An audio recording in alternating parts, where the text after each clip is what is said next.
All right, Matt, thank you. Tonight, new information on a horrific case of child abuse. A child forced to live in a filthy closet in a pristine home with an often unused guest room. The adopted 10-year-old boy died in this neighborhood almost 3 years ago. A tragedy, or is it a crime that's gone unpunished?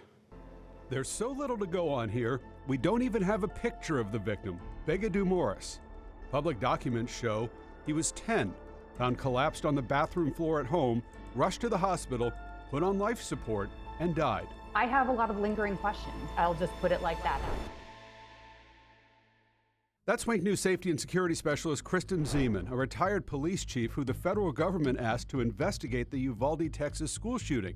We asked her to look into Begadou's death. We know from the police report that data was taken from the baby monitor, which was installed in the room that the 10-year-old was sleeping, call it a closet.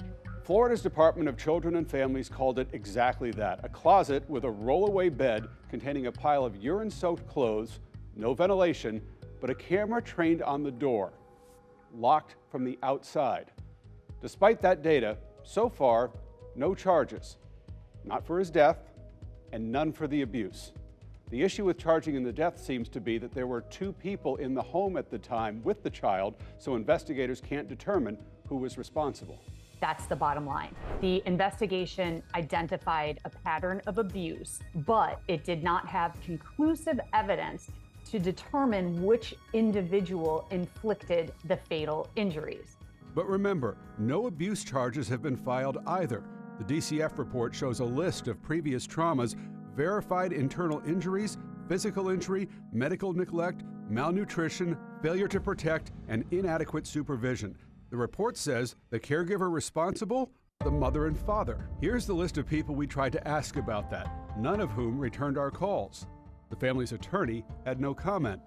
And here's another list, the government offices that wouldn't say anything other than what we already know from public information.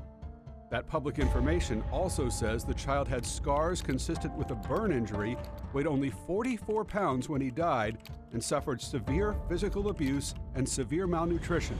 Again, DCF identifies the mother and father, Consuela and Jack Morris, as the responsible caregivers. There is a whole list of things that could be charged that don't rise to the level of homicide. And my biggest question is, why were those lesser charges not filed? We'll keep trying to answer that question. The state attorney says it is still an active investigation.